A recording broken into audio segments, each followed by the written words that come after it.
Bismillahirrahmanirrahim. Welcome to the mailbox. It's time to check the mail. What we got up now, let's get right into it. Okay, the pillars of Islam. What are the pillars of Islam and what do they mean? Well, that's a good question. Usually we mention them like this. There are 5 main pillars of Islam. There's something called the Shahada, or Shahadatain. That's the bearing witness to 2 very important facts, that there really is only one God, Allah. He has no partners, and He alone is the creator, the sustainer of the universe. He always was and always will be, and that's my God. That's basically the first part of Ashhadu la ilaha illallah. The second part, Ashhadu Muhammad Rasulullah, this deals with the bearing witness to Muhammad, peace be upon him, as being the last of all of the messengers that came with this special message, confirming the message of Adam, Abraham, Moses, David, Suleiman, Jesus Christ, peace be upon all of them, and all the prophets who brought this key message, La ilaha illallah, none to worship except Allah. Now that's the first part. The second part, now we'll talk about following Muhammad and doing what he has shown us to do. So this is also a part of being a Muslim and following the pillars of Islam. First pillar, bearing witness to the Shahadatain.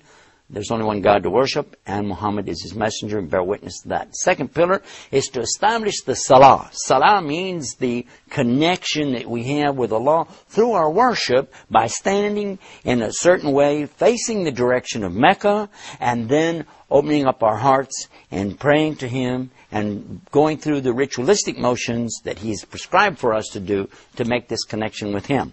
The third pillar is usually referred to as zakah, and this is the charity that the wealthy give every year. Once a year, they give a small percentage of their wealth that they hold for over a year's time directly to the poor. We don't actually have something where you're, like donating 10% of your income or anything like that to a church or temple, but rather this is something that goes directly to the poor, and you can do it by way of your local masjid or whatever, but for sure every penny of it has to go directly to the poor.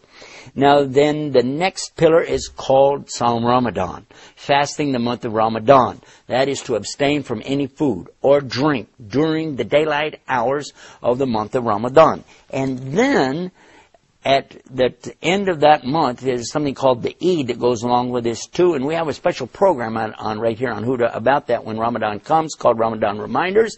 And then finally, what about Hajj? Hajj is the pilgrimage to the Bayt Allah, the house of Allah, once in the lifetime. If a person has a way to do it, Allah makes a way for him, and that is the 5 pillars of Islam. You'll see that here on Huda TV a lot. We'll be talking about these pillars, and on the next version of Mailbox, we're going to get into some more of the great mail right here on Huda TV. So stay right there and watch for more of the Mailbox.